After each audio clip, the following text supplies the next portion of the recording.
सभी संगत को राधा स्वामी। आज बाबा जी ने प्रश्न उत्तर फरमाए। सवाल जवाब का सेशन 1 घंटे तक चला। शाम को 4 बजे शुरू हो गया था, हर बार की तरह। पहला क्वेश्चन इस प्रकार है, बाबा जी मैंने हुजूर जी से नामदान लिया हुआ था, लेकिन मुझसे एक बड़ी गलती हो गई। यही कि मुझे उस टाइम इन सब बातों का, परमार्थ का, रूहानियत का एहसास नहीं था और मैं उनकी पहचान भी नहीं कर पाया। उसे बहुत गिल्ट हो रहा था। उसने बाबा जी से माफ़ी मांगी कि बाबा जी मैं माफ़ी मांगने आया हूँ। बाबा जी ने उसे हिम्मत देते हुए कहा कि बेटा माफ़ी देने वाली कोई बात नहीं है, माफ़ी वाली तो इसमें कोई बात नहीं है। महाराज जी ने भी उस टाइम यही बात फरमाई थी, यही हमें समझाया था कि हमें पहचान करनी है तो अंदर से करनी है। हुजूर जी ने जो समझाया था हमने तो उसकी तरफ ध्यान देना है। जो भी मिलेगा अंदर से ही मिलेगा। भजन सिमरन करके हमें उसके काबिल बनना है। अगला क्वेश्चन, बाबा जी मुझे आखिरी वक्त लेने जरूर आना, आपने मेरी हर वक्त हेल्प की है।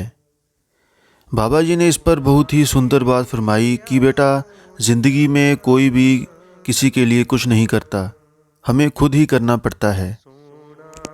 जो भी है वो हमारी मदद कर सकता है, हमें रास्ता दिखा सकता है। बड़ी ही सुंदर बात फरमाते हुए बाबा जी ने कहा कि लेकिन करनी हमें खुद करनी पड़ेगी। जो हमने सीखा है उसे अमल करना है, फिर कुछ भी हमें मांगने की ज़रूरत नहीं पड़ेगी, वो अपने आप हमारी करनी में जाहिर होगा। अगला क्वेश्चन दोस्तों बहुत जरूरी है कई दोस्तों के लिए, जो कि मेरे लिए भी काफ़ी जरूरी है।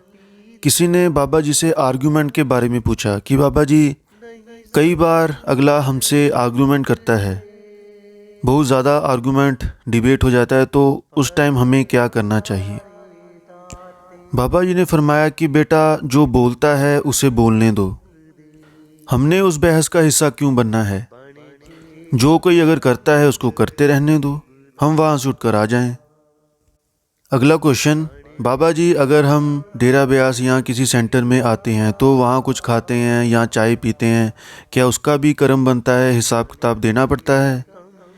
बाबा जी ने इस पर बड़ा ही सुंदर फरमाया कि बेटा देखो, अब मुफ्त तो इस दुनिया में कोई भी चीज़ नहीं मिलती, यहाँ फ्री कुछ भी नहीं है।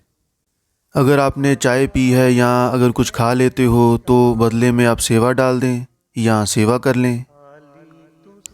अगला सवाल भजन सिमरन के ऊपर था, तो बाबा जी ने फरमाया कि हम बार बार लफ्ज़ों के ज़रिए इसको ज़ाहिर करते हैं, हम बार बार लफ्ज़ों के साथ मांगते हैं। लफ्ज़ों के साथ लफ्ज़ मिलेंगे, करनी के साथ करनी मिलेगी, इसलिए हमने करनी के साथ ज़ाहिर करना है, लफ्ज़ों में नहीं पढ़ना।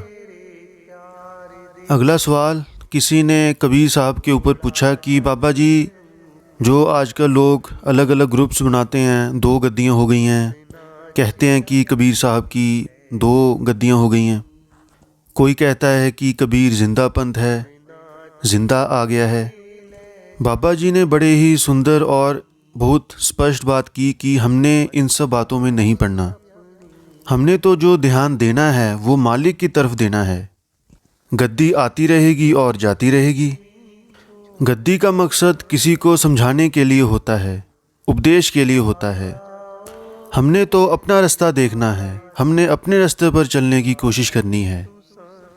अगला सवाल उन्होंने पूछा कि बाबा जी मैंने सुना है, कहीं पढ़ा हुआ है कि सदगुरु किसी मंडल में जाकर बहुत तेज प्रकाश कर देता है, क्या ये सच है। बाबा जी ने फरमाया कि प्रकाश का मतलब है जागृता, अंधेरे का मतलब है अज्ञानता। अब अंधेरे में हम ठोकरें खाते हैं, लेकिन जब हम जागृत अवस्था में आ जाते हैं हमें सारा कुछ दिखना शुरू हो जाता है। और जो धुन का मतलब है, धुन हमें रास्ता दिखाती है। जितनी देर तक हम जागृत अवस्था में नहीं आएंगे उतनी देर तक हम ठोकरें ही खाते रहेंगे। इसलिए हमने भजन सिमरन की तरफ ध्यान देना है और जागृत अवस्था की तरफ आने की कोशिश करनी है। अगला सवाल, बाबा जी हमें अंदर की लड़ाई जीतनी चाहिए या बाहर की लड़ाई। बाबा जी ने फरमाया कि मालिक तो बख्शनहार है, हम कोई भी गलती कर लें वो तो हमें बख्श ही देगा। फिर बाबा जी ने मजाक करते हुए कहा कि पर बीबी ने नहीं बख्शना, सब ने बख्श देना है पर बीबी नहीं बख्शेगी। इस पर सभी संगत मुस्कुराई। आगे बाबा जी ने फरमाया कि बेटा अगर हम गलती करेंगे तो फिर बोझ भी हमें ही उठाना पड़ेगा। अगर हम अपनी बेहतरी खुद ही नहीं समझ सकते तो फिर दूसरे क्या समझेंगे। हमने पहले अपने ऊपर ध्यान देना है, अच्छे कर्म करने की कोशिश करनी है।